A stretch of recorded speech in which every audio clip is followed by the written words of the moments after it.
हमारी और आपकी ये मुश्तरका खुशनसीबी है कि आज के इस अज़ीमुश्शान जलसे की सदारत सिर्फ एक आलिम नहीं बल्कि उस्ताजुल उलमा, वाह वाह वाह वाह, सिर्फ अलकाब के एतबार से नहीं, हकीकी तौर पर उस्ताजुल उलमा जलालतुल इल्म, जिनके लाखों शागिर्द पूरे भारत में कई कई बड़े बड़े इदारे के प्रिंसिपल हैं। अल्हम्दुलिल्लाह बावकार शख्सियत गोपालगंज में पैदा हुई और पूरी दुनिया में उनका इल्मी फैजान इस वक्त पहुंच रहा है। हुजूर उस्ताजुल उलमा हजरत अल्लामा अलहाज अशाह मखदूम गरामी वकार हजरत अल्लामा वसी अहमद साहब किबला वसीम सिद्दीकी दामत बरकातहू लालिया वल कुद्सिया की जात यहाँ पे तशरीफ रखती है। और इस जलसे की बहुत बड़ी खुशनसीबी है कि औलादे गौसे आजम वारिसे जुब्बे मौलाए कायनात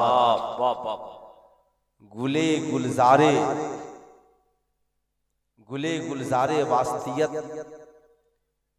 व कादरियत पीरे तरीकत रहबरे राहे शरीयत हुजूर अलहाज शाह सैयद हसन बिन नूर वास्ती मसौली शरीफ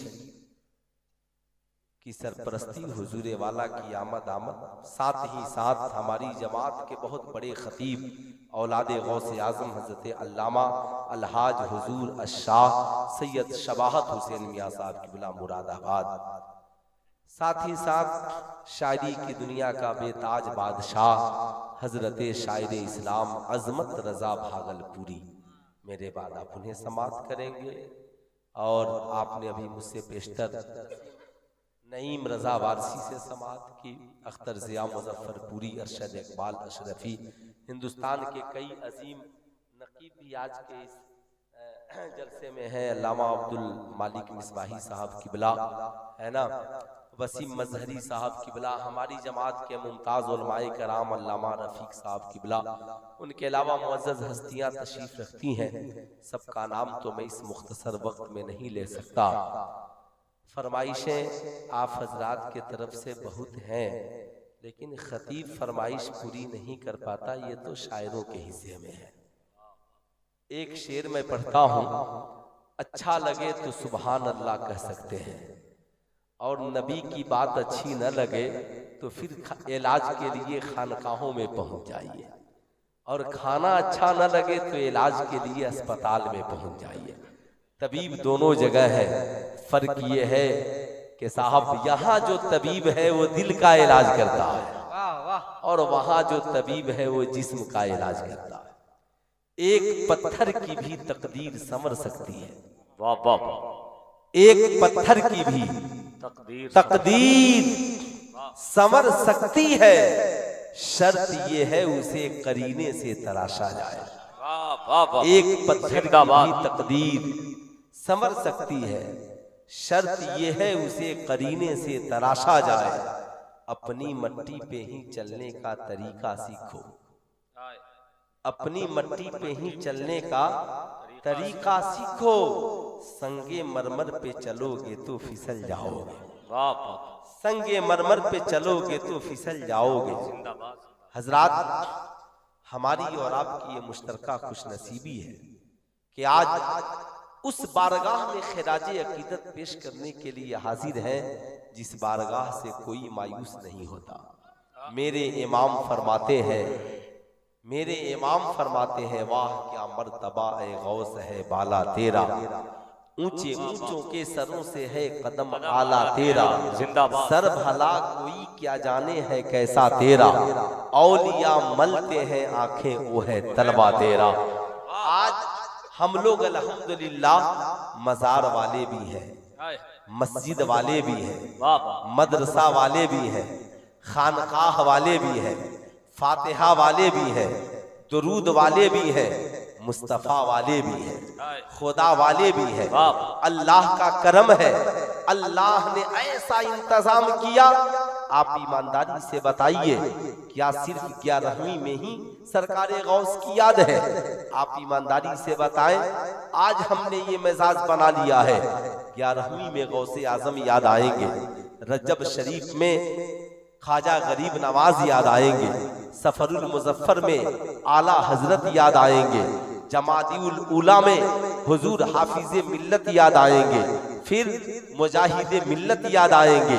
जब महीना आएगा मुहर्रम का, मखदूम अशरफ याद आएंगे, करबला वाले याद आएंगे। सुल्तान रजा पूछना चाहता है, साहिबों क्या सिर्फ 11वीं में ही गौसे आजम याद आएंगे? क्या अल्लाह ने ये ऐसा ही इंतजाम किया कि सिर्फ उसके नेक बंदे इन्हीं अय्याम में याद आए? आप कहेंगे नाना ऐसी कोई बात नहीं है, हम नबी के दीवाने हैं, हर लम्हा नबी को याद करते हैं। साहिबों याद रखिए, उर्स मनाना और है, उर्स वाले को मनाना और है, मिलाद मनाना और है, मिलाद वाले को मनाना और है। आज उर्स लोग बहुत मनाते हैं, मगर साहबे उर्स को बहुत कम लोग मनाते हैं। मिलादे लोग बहुत मनाते हैं, मिलाद वाले को लोग बहुत कम मनाते हैं। आज कोई कहता है गौसे आजम की याद कहाँ है? अल्लाह ने ऐसा इंतजाम किया गौसे आजम की याद का कि साहब महीना कोई हो, लम्हा कोई हो, वक्त कोई हो, दिन कोई हो, साथ कोई हो, ऐसा इंतजाम किया, चाहे वो मस्जिद हरम हो, मस्जिद नबवी हो, बैतुल मक़दिस हो, दिल्ली की जामे मस्जिद हो, या आपकी बस्ती की मस्जिद हो, अल्लाह ने ऐसा इंतजाम किया। फजर पढ़िएगा अल्लाह वाले याद आएंगे, जोहर पढ़िएगा अल्लाह वाले याद आएंगे, असर पढ़िएगा अल्लाह वाले याद आएंगे, मगरिब इशा पढ़िएगा अल्लाह वाले याद आएंगे। आप कहेंगे मौलाना वो कैसे? मैं बताता चलूं, दुनिया में कोई ऐसी नमाज लाइए सजदा हो उसमें दुरूद शरीफ ना हो, दरूद शरीफ हो और उसमें तहियात नहीं हो। आप ईमानदारी से बताएं। आप कहेंगे नहीं मौलाना हर नमाज में तहियात है। अब कोई कहे गौसे आजम कहाँ है, ख्वाजा गरीब नवाज कहाँ है, आला हजरत कहाँ है, हाफिज मिल्लत कहाँ है, मुजाहिद मिल्लत कहाँ है, औलियाए कराम कहाँ है? मैं कहूँगा तहियात पढ़ो, जब पढ़ोगे तो पता चलेगा। अब तहियातु लिल्लाहि वस्सलावातु वत्तय्यिबातु वस्सलामु अलैका अय्युहन नबी वस्सलामु अलैना वस्सलामु अला इबादिल्लाहि सालिहीन इला आखिर। जब हम नमाज पढ़ते हैं, पढ़ना ही पड़ेगा, कंपलसरी है, सबके सब पढ़ते हैं, वो चाहे किसी अकीदे का मानने वाला हो। जब नमाज पढ़ेगा तो तहियात जरूर पढ़ेगा, और जब तहियात पढ़ेगा तो पढ़ना ही पड़ेगा। अस्सलामु अलैका अय्युहन नबी, ऐ नबी आप पर सलाम हो, वस्सलामु अलैना हम सब पर सलाम हो, वस्सलामु अला इबादिल्लाहि सालिहीन और अल्लाह के जितने नेक बंदे हैं सब पर सलाम हो। अब ये नेक बंदे कौन है? अल्लाह अल्लाह अंबिया नेक है, सिद्दीकीन नेक है, शोहदा नेक है, सालेहीन नेक है। बताओ ईमानदारी से, अबू बकर नेक है कि नहीं है? हजरत उमर नेक है कि नहीं है? उस्मान गनी नेक है कि नहीं है? मौला अली नेक है कि नहीं है? इमाम हसन नेक है कि नहीं है? इमाम हुसैन नेक है कि नहीं है? गौसे आजम नेक है कि नहीं है? इमाम आजम नेक है कि नहीं है? इमाम शाफई नेक है कि नहीं है? इमाम बाकिर नेक है कि नहीं है? बताओ ईमानदारी के साथ, बरेली के अहमद रजा नेक है कि नहीं है? बताओ हाफिज मिल्लत नेक है कि नहीं है? मुजाहिद मिल्लत नेक है कि नहीं है? ऐ सुन्नियों, आज के बाद सिर्फ मिलाद और फातिहा वाला ही मत बनना।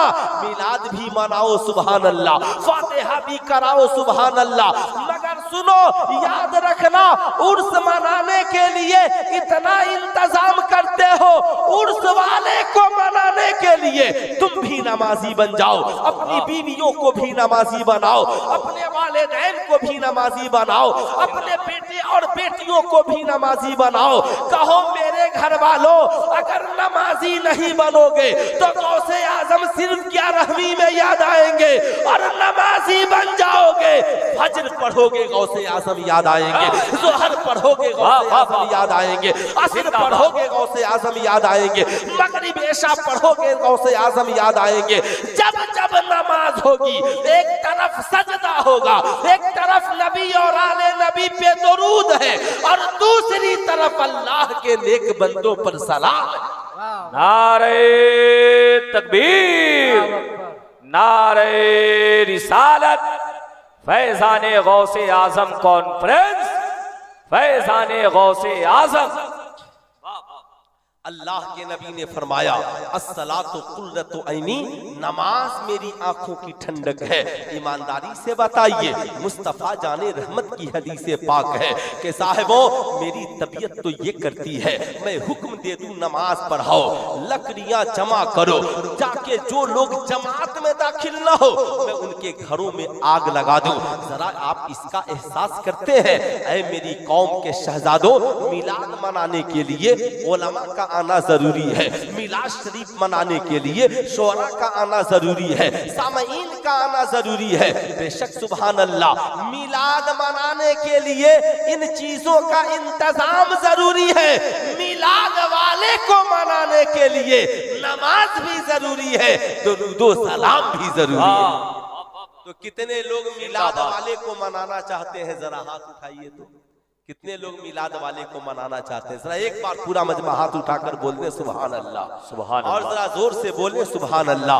याद रखिएगा, जल से रोज कामयाब होते हैं, मगर सामईन कभी कभी कामयाब होते हैं, हम लोग कभी कभी कामयाब होते हैं। जल से तो रोजाना भारत में कामयाब हो रहे हैं, कामयाबी तो जब है कि हम कामयाब हो जाए। क्या ये अलमिया नहीं है? बुरा मत मानिएगा, बड़े जो अमीर लोग हैं दुनिया में, उन लोगों ने आपके हवाले खेल तमाशे को कर दिया। बुरा मत मानिएगा। आज साहब ये क्या चल रहा है? वर्ल्ड कप चल रहा है, आईसीसी वर्ल्ड कप, पूरी दुनिया की निगाहें उसकी तरफ है। जितने पढ़े लिखे लोग हैं, इंडिया, पाकिस्तान, एशिया, पूरे एशिया में बांग्लादेश, साहब अक्सर ममालिक के लोग टीवियों से चिपके हुए हैं। सारा काम धंधा छोड़कर मैं आपसे पूछना चाहता हूँ, पूरी दुनिया में सबसे सुपर पावर मुल्क कौन सा है? अमेरिका। आप ईमानदारी से बताइएगा, आप अमेरिका के मुकाबले की बात करते हैं, आपके घर का बच्चा क्रिकेट के मैदान में खेलना चाहता है साहब, लेकिन कोई अमेरिकी बच्चा या अमेरिका की कोई टीम आईसीसी वर्ल्ड कप में खेल रही है? अरे बोलिए, अमेरिका की कोई टीम खेल रही है? अरे भाई इसका वॉल्यूम बढ़ाइए ना, सारा माइक को बंद कीजिए, इसका सिर्फ बढ़ाइए मेन मशीन से। याद रखिए कितने होशियार है वो। आपको दे दिया, एक बैट ले लीजिए, एक बल्ला ठुक ठाक करते रहिए, अब पूरे मुल्क को पागल बना करके रखिए।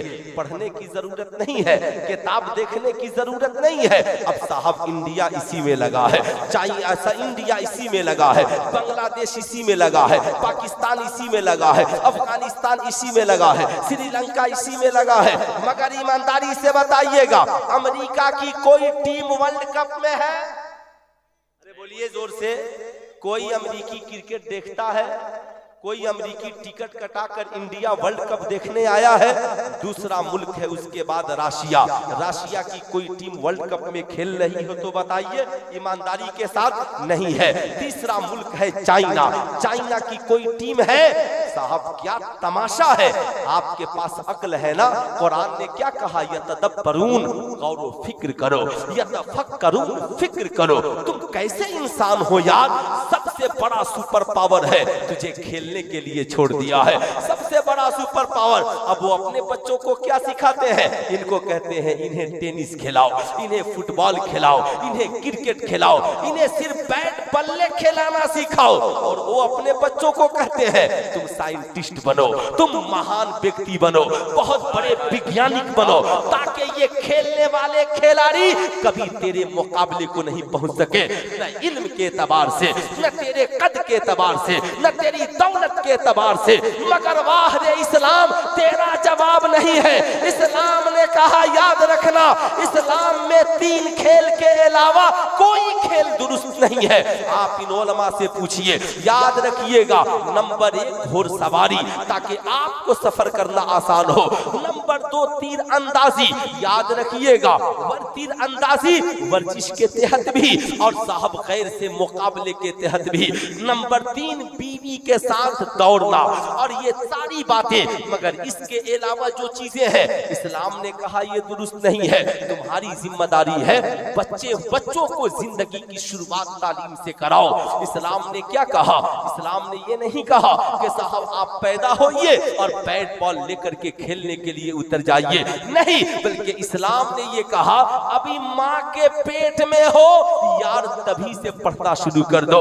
ये कौन बोल रहा है? सारी दुनिया के लोग कहते हैं बच्चे 3 साल के बाद पढ़ने के लायक होते हैं, मगर आमिना के लाल फरमाते हैं उतलुबुल इल्मा मिनल महदे इलल लहद, इल्म हासिल करो माँ की गोद से लेकर कब्र की मंजिल तक। अब जरा सीने पे हाथ रख करके बताइए, इस्लाम में नमाज बालिग होने के बाद फर्ज है, इस्लाम में रोजा बालिग होने के बाद फर्ज है, इस्लाम में हज और ज़कात साहबे निसाब होने के बाद है।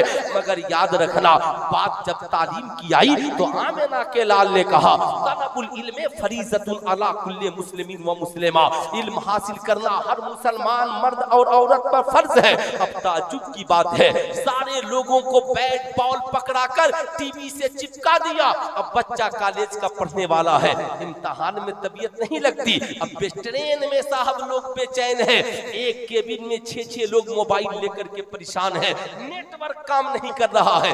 वाह रे अमेरिका, तेरा जवाब नहीं है। सबको आपने लगा दिया, क्रिकेट खेलो, फुटबॉल खेलो। अब साहब आप खेलते रहिए, आपको पढ़ने से जरूरत नहीं है। मगर साहब उनके यहाँ वैज्ञानिक पैदा हो रहे हैं, उनके यहाँ बिलियन पैदा हो रहे हैं, उनके यहाँ दिमाग वाले पैदा हो रहे हैं, वो मुख्तसर होकर पूरी दुनिया पे हुक्मरानी कर रहे हैं। आपके पास तादाद भी है साहिबो, जानते हो क्यों? पूछो हजरत उमर इब्ने खत्ताब से। उमर इब्ने खत्ताब से, हुजूर आपने आधी दुनिया से ज्यादा पे हुकूमत कैसे कर ली? क्या बहुत बड़ा असलहा आपके पास था, बहुत बड़ी ताकतवर फौज आपके पास थी? कहते हैं ना, मेरे पास जो दौलत थी वो रसूलुल्लाह की सुन्नत थी, आमिना के लाल का किरदार था, रसूलुल्लाह का दिया हुआ कैरेक्टर था, जिसने पूरी दुनिया पे हुक्मरानी करा दी। आप जरा इसका तस्वुर भी कर सकते हैं। मगर आज हमारी कौम के लोगों को बड़ी परेशानी है। आज साहब हम सोचते हैं हम समाज में अपनी मर्जी से जिंदा रहे।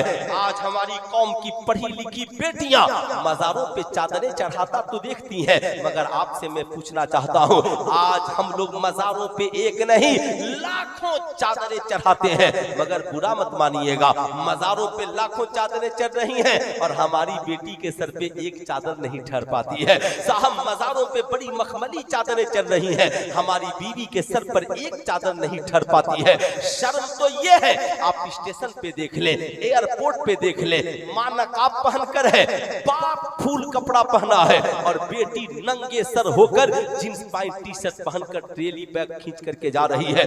माँ को इतनी हिम्मत नहीं है कि बेटी से कह दे कि अरे कम से कम पगली दुपट्टा तो रख ले, क्या तुझे माँ का किरदार नजर नहीं आता? क्या तुझे माँ का कैरेक्टर नजर नहीं आता? आज अफसोस है, आज हमारी कौम की बेटियां कहती है मौलाना साहब हम लोग कॉलेज में जाएं तो क्या करें, स्कूल में जाते हैं बच्चियां हमें चिढ़ाती हैं, कहती हैं तुम लोग ओल्ड मॉडल जिंदगी जीती हो, बहुत पुराने जमाने की महिला हो, तुमने 1400 साल पुराना नकाब पहन लिया है।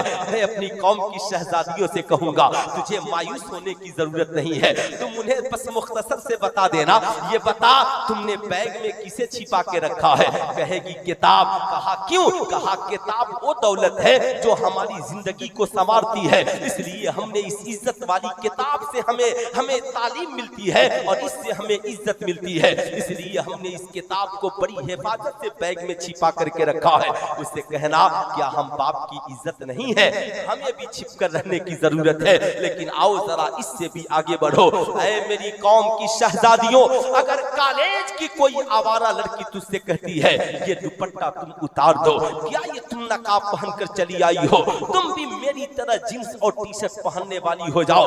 माँ बाप की बातें छोड़ो, कह दो हम ओल्ड मॉडल जिंदगी नहीं जीना चाहते। उनसे कहना ओ न्यू मॉडर्न और फैशन की जिंदगी जीने वाली, जींस फाड़ कर जमाने को जिस्म दिखाना तुझे मुबारक हो। हम तो उस सैयदा फातिमा के मानने वाले हैं जिनका दुपट्टा फटता तो पैबंद लगा लेती, मगर कभी उन्होंने अपनी जुल्फों का मुजाहरा नहीं किया है, कभी अपने हुस्न का मुजाहरा नहीं किया है। जमाने को बताया है 72 पैबंद लग जाए, 72 पैबंद लग जाए, पैबंद लगाना तो मंजूर है मगर अपनी जुल्फे किसी को दिखाना मंजूर नहीं है। मेरी कौम की शहजादियों, उन्हें बताना तुम जिस्म दिखाना चाहती हो, तुम हुस्न दिखाना चाहती हो, याद रखना ये हुस्न तुझे मुबारक हो, ये जवानी तुझे मुबारक हो, मगर याद रखना जिस दिन ये नशा उतर गया ना, जिस दिन ये तेरी जवानी का नशा उतर गया, उस दिन याद रखना तेरा अंजाम क्या होगा, उस दिन याद रखना तेरा हश्र क्या होगा। तुझे नहीं पता है तो आज सीखो, आज जानो। इल्म का मकसद ये नहीं है कि कोई पढ़ी लिखी समाज की लड़की साहब पर्दा वाला लिबास उतार कर फटा हुआ जींस ऊपर से नीचे तक पहन ले। तालीम का मकसद ये नहीं है कि कोई पढ़ा लिखा डॉक्टर शराब पी करके नाचने वाला बन जाए। तालीम का मकसद ये नहीं है हमारी कौम की कोई बेटी सेल्फी लेकर के और अपनी तस्वीर को वायरल करने वाली बन जाए। याद रखना कौम की शहजादियों, तुम किससे किससे निकाह की बातें करती हो, लेकिन याद रखना सैयदा खातूने जन्नत है साहब, आखिरी वक्त है। सरकार मौलाए कायनात से अर्ज गुजार होती है, हुजूर जब मेरा विसाल हो जाए, जब मेरा इंतकाल हो जाए, मैं किसकी बात कर रहा हूँ? सरकार गौसे आजम के जद्दे आला की बात कर रहा हूँ, हसनैन करीमैन के अम्मी जान की बात कर रहा हूँ, मुस्तफा जाने रहमत की शहजादी की बात कर रहा हूँ। याद रखना क्या कहती हैं? कहती हैं ऐ मेरे शौहरे नामदार, जब मेरा विसाल हो जाए मेरे जनाजे को दिन में नहीं रात में उठाना, ताकि किसी गैर की नजर फातिमा के जनाजे पे न पड़ जाए। ऐ मेरी कौम की शहजादियों, बताओ रसूलुल्लाह की बेटी तो ये कहती है गैर की नजर तुम्हारे जिस्म पे न पड़ने पाए, लेकिन आज हमारी कौम की बेटियां फेसबुक पे लाइव आकर अपनी हुस्न का मुजाहरा कर रही हैं। आज तो 4 टके कमाने के लिए न जाने कितनी मुस्लिम लड़कियों ने अपना चैनल बना लिया, लाइव आने का वक्त बना लिया। ये दुनिया चंद रोजा है, ये दौलत खत्म हो जाएगी, ये सरबत खत्म हो जाएगी। याद रखना ये जवानी ढलेगी, बुढ़ापा आएगा, मौत यकीनी है। और अल्लाह के नबी ने फरमाया मैंने जहन्नम में सबसे ज्यादा औरतों को देखा। क्यों देखा मैं ये बताऊंगा, लेकिन आओ जरा सा सुनो। तुम उनके चक्कर में पड़ गई हो जो टीवी पे डिबेट करती है, तुम उनके चक्कर में पड़ गई हो जो अपनी आवारगी का मुजाहरा करती है, तुम उनके चक्कर पे पड़ गई हो जो कहती है मुझे दुपट्टा हिजाब और निकाब पसंद नहीं है। सुल्तान रजा कहना चाहेगा उनके चक्कर में न पड़ना।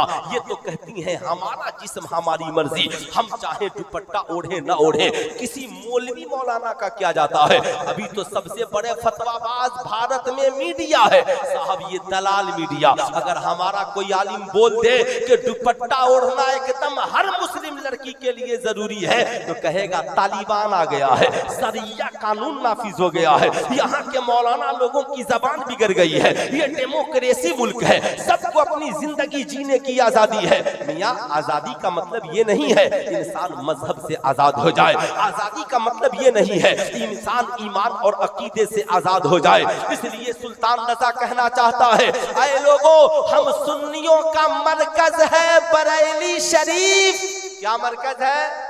जरा पूरा मजमा हाथ उठाकर बोलिए, हम लोगों का मरकज है बरेली शरीफ। मगर आप बरेली शरीफ जाइए, सुरमा लेकर मत आइए, टोपी लेकर मत आइए, कुर्ता पैजामा लेकर मत आइए, अमामा लेकर मत आइए। बरेली शरीफ जाइए ना तो वहां से सबसे खास तोहफा बरेली के आला हजरत का अकीदा लेकर के आइए। जिस दिन वहां का अकीदा लेकर के आइएगा, इंशाअल्लाह हमारी दुनिया भी हसीन होगी और मरने के बाद आखिरत में अंजाम भी अच्छा होगा। नारे तकबीर, नारे रिसालत, फैजाने गौसे आजम कॉन्फ्रेंस आजादी का मतलब ये नहीं जैसा आजकल कुछ नए पढ़े लिखे लोगों ने फेसबुक पर समझ लिया है, हम अकीदे में भी आजाद है, हम मसाइल में भी आजाद है, हम मिजाज में भी आजाद है। आजादी का मतलब ये नहीं है हमारी कौम की बेटियां खातून जन्नत की सीरत को छोड़ दे। आजादी का मतलब ये नहीं है मुस्लिम नौजवान रसूलुल्लाह की सीरत को छोड़ दे। आजादी का मतलब ये है हमें रसूलुल्लाह की सीरत को अपनाने में आजादी मिले। आजादी का मतलब ये है हमें अपने मजहब पे चलने में आजादी मिले। आजादी का मतलब यह है हमारे लिए जो खाना हलाल है उसे खाने में आजादी मिले। आजादी का मतलब यह है हम अपनी शरीयत के मुताबिक जिंदगी गुजारेंगे। कौन कहता है कि आपको कोई नमाज पढ़ने से रोकता है, कि आपको कोई रोजा रखने से रोकता है, कि आपको कोई हज करने से रोकता है, कि आपको कोई ज़कात देने से रोकता है? ना ना ना, आज साहब शैतान हमला आवर है। हम पढ़ना नहीं चाहते हैं, हम जाना नहीं चाहते हैं, हमने अपने माहौल और मिजाज को बदल लिया है। लेकिन जरा सीने पे हाथ रखकर सोचो, ये जितनी पढ़ी लिखी महिलाएं चैनलों पे बैठकर आज इस्लाम के खिलाफ डिबेट कर रही हैं, उन पढ़ी लिखी महिलाओं से सुल्तान रजा इतना कहना चाहेगा, बड़ा नाज है तुझे अपने जिस्म पे, जो चाहेगी करेगी। बड़ा गुरूर है तुझे अपने हुस्न पर, जो चाहोगी करोगी। तो मैं तुझसे एक ही मुतालबा करता हूँ, ओ सारी दुनिया की पढ़ी लिखी औरतों, तुम जज हो सकती हो, तुम डॉक्टर हो सकती हो, तुम IPS अफसर हो सकती हो, कॉलेज की प्रोफेसर हो सकती हो, कॉलेज में टीचर हो सकती हो, एसोसिएशन की लीडर हो सकती हो। बड़ा बहुत तुम्हें गुरूर है अपने आप के ऊपर, तुम एयर होस्टेज भी हो सकती हो। लेकिन हर बच्चा और बच्ची पैदा होने से पहले 9 माह एक माँ की पेट में रहता है। मैं कहूंगा बड़ा गुरूर है तो जो बच्चा तेरे पेट में पलता है ना, 9 माह तेरी सोहबत में रहता है। एक काम कर, उसे जन्म देने से पहले, उसकी पैदाइश से पहले तुमने जितना पढ़ा है उसका कुछ हिस्सा उसे पेट में पढ़ा दे। साहब ये पढ़ी लिखी महिलाएं कहेंगी, सुल्तान रजा कैसी बातें कर रहे हो, क्या बोल रहे हो, क्या कोई बच्चा माँ के पेट में पढ़ता है? मैं कहूंगा ये तुम्हारी अक्ल से ऊपर की बात है। बेशक बच्चा पेट में पढ़ता है, सारी दुनिया की बातें गलत हो सकती है, मगर आमेना के लाल का फरमान गलत, नबी का फरमान गलत नहीं हो सकता। अब याद रखिएगा साहिबों, साहब हाँ हाँ एक बच्चा पेट में पढ़ सकता है। कहती है ना बच्चा तो 3 साल के बाद पढ़ने के लायक होता है, 6 साल की उम्र में क्लास 1 में जाता है, 16 साल की उम्र में मैट्रिक करता है। बच्चा पेट में कैसे पढ़ेगा? मैंने कहा हाँ, इसलिए कि ये तुम्हारा जिस्म है, तुम्हारी मर्जी है। तुम बच्चे को पेट में क्या पढ़ाओगी? तुम तो बच्चों को गोद में भी अच्छा किरदार नहीं पढ़ा पाती, तुम तो बच्चों को गोद में भी अच्छा किरदार और कैरेक्टर नहीं दे पाती, इसलिए कि तुम्हारा किरदार ठीक नहीं है। मगर याद रखना, जिस फातिमा उम्मुल खैर ने कहा था मालिको मौला जिंदगी मेरी है मगर सीरत रसूलुल्लाह की बेटी की है, आंखें मेरी हैं मगर हया फातिमा ज़हरा की है, उस गौसे आजम की मां सैयदा फातिमा उम्मुल खैर ने अपने बेटे पीराने पीर दस्तगीर शेख अब्दुल कादिर जिलानी को दुनिया में जन्म बाद में दिया है, पेट में ही 18 पारा का हाफिज़े कुरान बना। वाह वाह वाह वाह वाह, नारे तकबीर, नारे रिसालत, फैज़ाने गौसे आज़म। जाहिर सी बात है, इसको जरा सा खोल बाबू, इसका आवाज खोलो। एकदम इतना दबा के रखे हो कि जब आदमी बोले तो जाए आवाज। जरा मोहब्बत से एक बार दोनों हाथों को उठाकर बोले या रसूल अल्लाह, और जरा जोर से बोले या रसूल अल्लाह, और जरा प्यार से बोले या हबीब अल्लाह। अब जरा सुनिए, आज के जलसे से ये पहला पैगाम आपको लेकर के जाना है। आप फातिहा कराते हैं ना सरकारे गौस का, खूब शौक से कराइए, घर में बैठिए, मोहब्बत से दस्तरखान लगाइए, बीवी को भी बैठाइए, बच्चों को भी बैठाइए, खुद भी बैठिए, अपनी बेटियों को बैठाइए और बैठा करके प्यार से कहिए, ऐ मेरे शहजादों, आज हम जिस सरकारे गौसे आजम का फातिहा कराने जा रहे हैं, जानते हो उनकी शान शान ये है, हम लोग दुनिया में आकर पढ़े हैं और सरकारे गौस तो माँ की पेट में ही कुरान पढ़ना सीख गए हैं। जानते हैं ये छोटे छोटे बच्चे आपसे पूछेंगे, अब्बा अब्बा हुजूर क्या कोई माँ की पेट में पढ़ना सीखता है? माँ की पेट में कैसे पढ़ेगा? जाहिर सी बात है, आपने अपने बच्चों को मोटू पतलू का किस्सा बहुत सुनाया है, आपने अपनी औलादों को यूट्यूब पर चैनले और साहब कार्टून और फिल्में बहुत दिखाई है। जरा सा गौसे आजम की सीरत भी सुनाइए, सरकार गौसे आजम का किरदार भी उनकी जिंदगी में उतार कर दिखाइए। आपके ये छोटे छोटे बच्चे आपसे पूछेंगे, अब्बा हुजूर सरकार गौसे आजम पेट में कैसे पढ़े थे? अब मुस्कुरा कर बताइए। जानते हो उनकी वालिदा हाफिजे कुरान थी, वो पेट में थे तो रोजाना कुरान पढ़ती थी। हमारे बड़े पीर दस्तगीर कुरान को सुनकर याद कर लिया करते थे। जानते हैं जब आपके बच्चे इसे सुनेंगे कहेंगे, अब्बा तो क्या हम भी अम्मा से कुरान सुन सकते हैं? क्या हम भी अपनी बहन से कुरान सुन सकते हैं? क्या हम भी आपसे कुरान सुन सकते हैं? ऐ मेरी कौम की माओ, याद रखना आज हमारे घरों में टीवी की आवाजें तो आ रही है मगर कुरान गिलाफ में सिर्फ ढका हुआ है। आज हमारे घरों में कुरान है मगर तिलावतें बंद है। आज हमारे पास घरों में माँ बाप के घर से लाया हुआ जानीमाज भी है मगर आज उस पे नमाजें नहीं हो रही है। मैं आपसे कहूंगा मेरी कौम की शहजादियों, आज जमाना बैतुल मक़दिस की लड़ाई लड़ रहा है। मैं कहूंगा जिस कौम के नौजवान आज अपनी बस्ती की मस्जिदों तक नहीं जा पाते वो बैतुल मक़दिस तक कैसे जाएंगे? इसलिए पहले तिलावत करो, खुद इबादत करो, बच्चों को बावकार बनाओ ताकि तेरी औलादे पहले अपनी बस्ती की मस्जिद की हिफाजत करने वाली बन जाए। इंशाअल्लाह यही औलादे बैतुल मक़दिस की भी हिफाजत करने वाली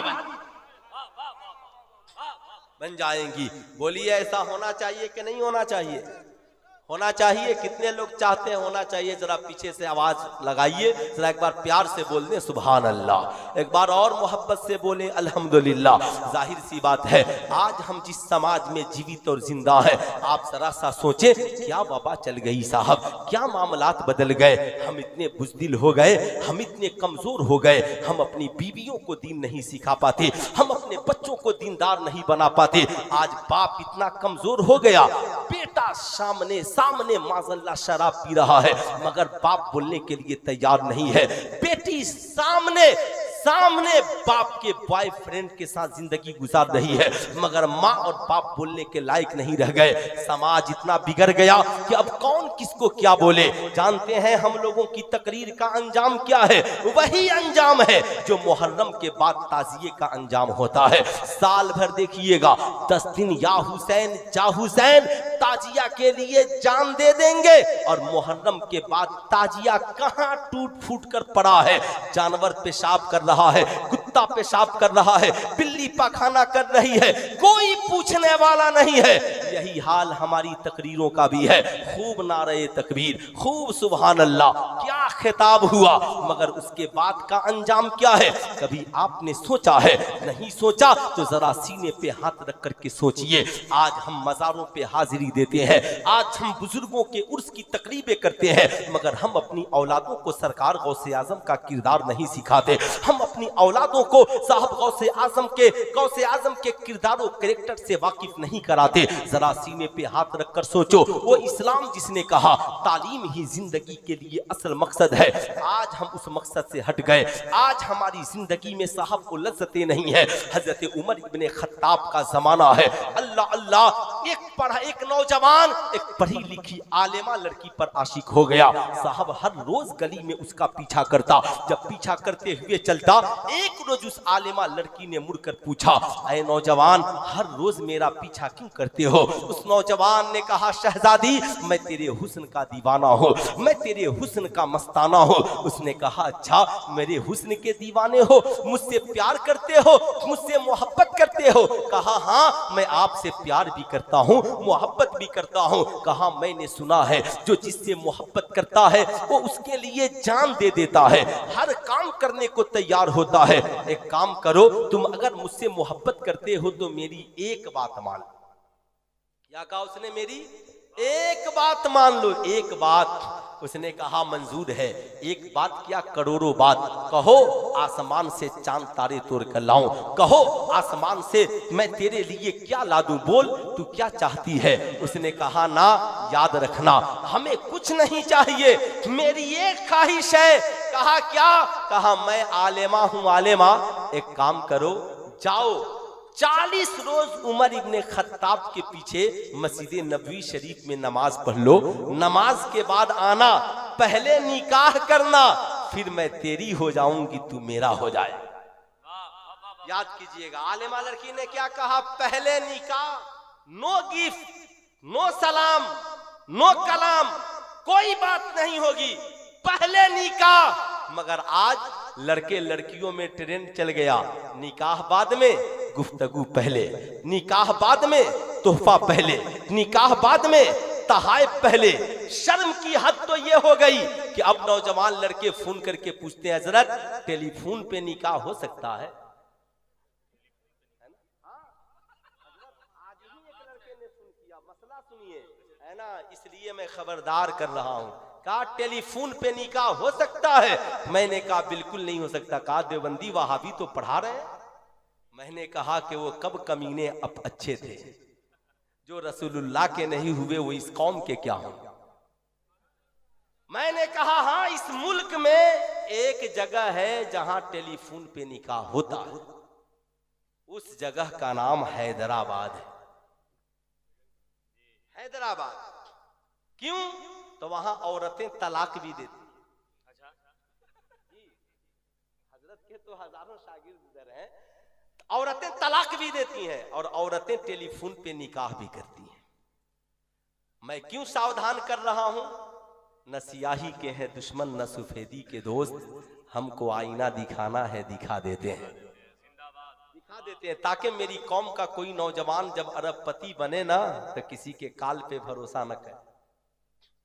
अब वहां ट्रेंड चला है, वो देखती है कौन लड़का अमीर है, फोन पे बात हो गई, लड़का विदेश में कमा रहा है, मोबाइल पे निकाह कर लिया, खर्च भेजो। अब लड़का माँ बाप को भूल गया और नई नहेवेली मोबाइल पे जिस्म दिखाने वाली दुल्हन के चक्कर में पड़ गया। अब पूरा महीना भेजता रहा, जब पूरी 2 साल की कमाई भेज लिया और आने की बारी आई तो उसने कहा कि अब तो निकाह 2 साल पहले किया था, मैं आ रहा हूं। तो उसने इधर से 3 तलाक लिख करके भेज दिया। कहा खबरदार, हम टेलीफोन पे निकाह भी करते हैं और टेलीफोन पे तलाक भी देते हैं, आज के बाद कभी मिलने की कोशिश न करना। तब वो दौड़ कर आता है, मौलाना साहब बहुत गलत हो गया, हमने बहुत बुरा कर लिया, हमारी सारी कमाई लुट गई, मैं बर्बाद हो गया। याद रखना, इस्लाम तुझे बर्बाद होने की इजाजत नहीं देता, इस्लाम तुझे आबाद होने की इजाजत देता है। मेरी कौम के नौजवानों, किसी हसीना की याद में मरने की कोशिश मत करना, किसी हसीन दोशेजा की याद में, अपनी याद में याद रखना, जान देने की कोशिश न करना।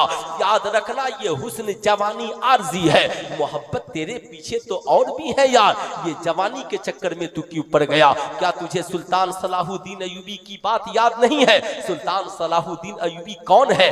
फातिह बैतुल मक़दिस है, याद रखिएगा। सुल्तान सलाहुद्दीन अयूबी ने जब कदम रखा तो कहा, ए लोगों, ये तुमने मेरी राह में फूल क्यों बिछा दिए हैं? कहा हुजूर आपके इस्तकबाल में। कहा क्या तुझे नहीं मालूम, अयूबी फूलों को कुचलने नहीं आया, अयूबी फूलों की हिफाजत करने के लिए आया है।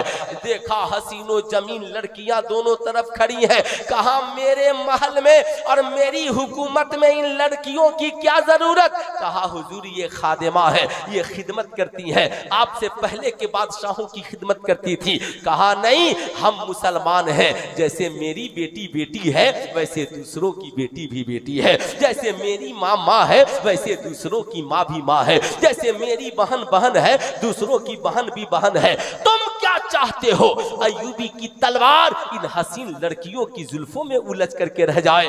ना ना ना, इन लड़कियों को अपने घरों को भेज दो और इनका वजीफा मुकर्रर कर दो ताकि ये लड़कियां गलत कदम ना उठा सके। मैं आपसे गुजारिश करूंगा, आप बाप हैं, अपनी बेटी की हर ख्वाहिश का एहतराम कीजिए। आप माँ हैं, आप अपनी बेटी की जरूरत पूरी कीजिए। आप भाई हैं, आप अपनी बहन की जरूरत पूरी कीजिए। आप शौहर हैं, अपनी बीवी की जरूरत पूरी कीजिए। अगर आप जरूरत पूरी न करें, हो सकता है इसका कदम बहक जाए। आप बहन की जरूरत पूरी ना करे, हो सकता है उसके कदम में लग्जिश आ जाए। हो सकता है उसे उसे बुलेट पसंद है, कोई बुलेट पे चलाने वाला नौजवान 500,000 रुपए के चक्कर में उसकी इज्जत ना लूट ले। ऐसा ना हो, इसलिए मैं अपनी कौम के नौजवानों से कहूंगा, याद रखना, कभी बहनों को ना नहीं कहना। तेरी बहन की जो जरूरत हो कह देना, वो मेरे घर की शहजादी, ये सब तेरा है। कोई जरूरत हो ना तो किसी अमीर की दौलत पे निगाह न डालना।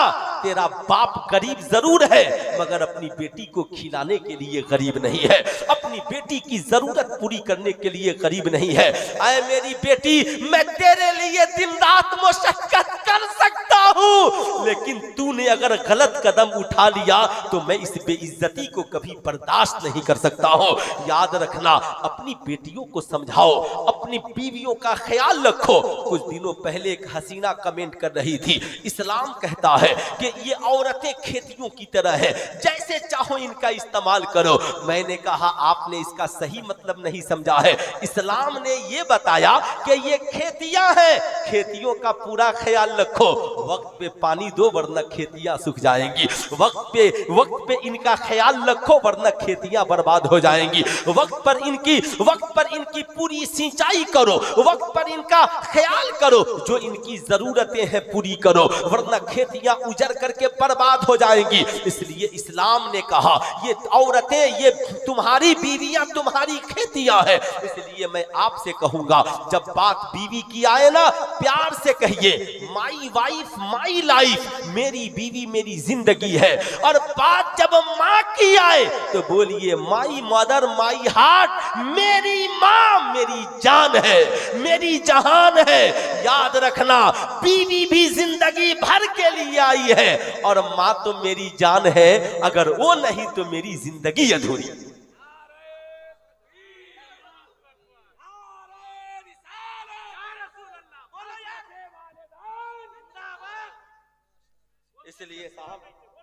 इसलिए याद रखें, 5 से 10 मिनट और मेरी गुफ्तगू सुने, 5 मिनट सिर्फ। जरा दोनों हाथों को उठाकर प्यार से बोल दें या रसूल अल्लाह, और जरा मोहब्बत से बोलें या हबीब अल्लाह। इसलिए मैं आपसे कहूंगा, आप अपनी बहनों की जरूरत का ख्याल रखें, आप अपनी बेटियों की जरूरत का ख्याल रखें, आप अपनी बीवियों की जरूरत का ख्याल रखें। जमाना बहुत हाई टेक चल रहा है, ऐसा ना हो कोई अमीर शहजादा साहब ताजमहल और आगरा का ख्वाब दिखाकर हमारे घर की इज्जत लूट कर राह फरार अख्तियार कर ले।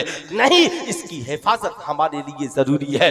आज मैं आपसे बताना चाहूंगा, याद रखिएगा साहब, आप मजार शरीफ पर जाएं, आला हजरत सरकार ने क्या लिखा, मजार शरीफ पर एक चादर चढ़ाइए। कितनी चादर? एक उंगलियां उठाकर पूरा मजमा बोल दीजिए, कितनी चादर? एक चादर चढ़ाइए, ताकि पता चले ये अल्लाह के वली की कब्र है। वो आपकी चादरों के मोहताज नहीं, वली की कब्र है। मगर साहब, आज हमारी पोजीशन क्या है? एक मजार और 1 करोड़ चादरें। अल्लाह वालों ने मजारों की तामीरें बाद में कराई और दरसगाहों की तामीरें पहले कराई। जानते हैं क्यों? उसकी वजह यह है, वो जानते थे अगर सिर्फ मजारों की तामीरात हुई तो साहब चादरें चढ़ेंगी, गागरे का काम होगा, मोमबत्ती अगरबत्ती का काम होगा, तो आलिम नहीं चादर बेचने वाले जाहिल मजाविर पैदा होंगे। और जब जाहिल मजाविर पैदा होंगे तो साहब उन्हें न फज्र की नियत याद, न सही से फातिहा याद, न उन्हें सही से कलमा याद। इसलिए अल्लाह वालों ने पहले दरसगाहों की बुनियाद डाली ताकि जाहिल मजाविर नहीं, पढ़े लिखे आलिम पैदा हो। जब आलिम पैदा होंगे, चादरों की भी हिफाजत होगी, अल्लाह के वलियों के अकायद की भी हिफाजत होगी, उनके तालीमात की भी हिफाजत होगी। आज साहब हमने यही जाना है गौसे आजम को मुर्गा पसंद है, लेकिन हम ये भूल गए गौसे आजम को रसूलुल्लाह की सीरत पसंद है, गौसे आजम को नमाज पसंद है, गौसे आजम को दीन सीखना और सिखाना पसंद है, गौसे आजम को भूखों को खाना खिलाना पसंद है। आज हमारी कौम का नौजवान कहता है मौलाना साहब हम लोग तो चादरें भी चढ़ाते हैं, हम तो साहब हजरत तावीज भी लिखवाते हैं, सारा काम करते हैं मगर काम नहीं बनता। जानते हैं उसकी वजह क्या है? हमारी चादरें तो मज़ारों तक पहुंच जाती हैं मगर माँ बाप की दुआएं मज़ारों तक नहीं पहुंचती है। साहब हम सजदे लेकर तो मस्जिदों तक पहुंच जाते हैं मगर माँ बाप की दुआएं लेकर मस्जिदों तक नहीं पहुंच पाते। हिंदुस्तान के सबसे बड़े वली हजरत ख्वाजा गरीब नवाज